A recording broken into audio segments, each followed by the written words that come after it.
So আমরা যারা Argentina fan বা আর্জেন্টিনা সাপোর্টার, মেসিকে আমরা সবাই ভালোবাসি এবং আমাদের আইডল হচ্ছে, আমার ব্যক্তিগতভাবে আমার আইডল হচ্ছে ম্যারাডোনা। ম্যারাডোনাকে দেখে আমি কিন্তু ফুটবলে আকৃষ্ট হয়েছি।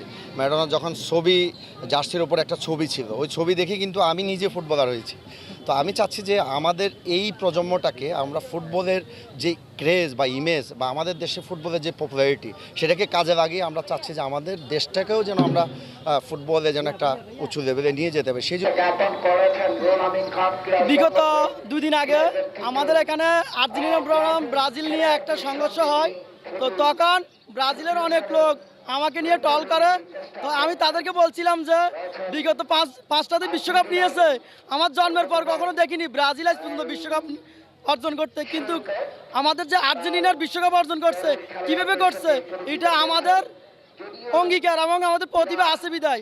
আমাদের মেসিকে নিয়ে আমরা যেভাবে গর্ববোধ করি, কিন্তু নেইমারকে নিয়ে কয়জনে গর্ববোধ করে? দেখেন, মাঠে বলে লাত্তি দেওয়ার আগে মাঠ বলের সাথে ঘুরে ফিরে সেটা বলা বাহুল্য, বলা যায় না। কিন্তু একটা জিনিস বলতে হয়, দিন শেষে আমাদের আর্জেন্টিনার এবারে বিশ্বকাপ আমরা অর্জন করব, ব্রাজিল এটা নিতে পারবে না। যত চিল্লাচিল্লি করুক, মাঠে অবশ্যই দেখা যাবে কে জিতে যায়।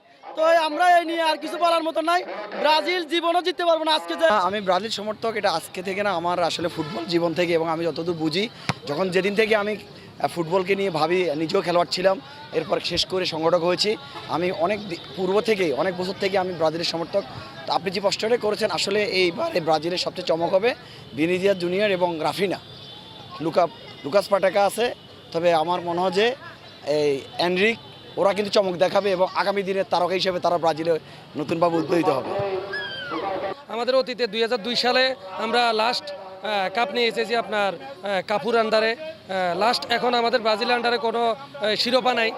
তো এবার আমরা প্রত্যাশা করি, সবসময় আমরা ফেভারিট হিসাবে ব্রাজিল দল থাকে, কিন্তু ব্রাজিল একজন আইকনিক প্লেয়ার হিসাবে থাকে আমাদের সবসময় নেইমার, যে দীর্ঘদিন ইনজুরিতে জল্পনা কল্পনার পরে সে আপনার অনেক দিন পরে যাক আবারও দলে আঞ্চলিক তাকে ডাকছে।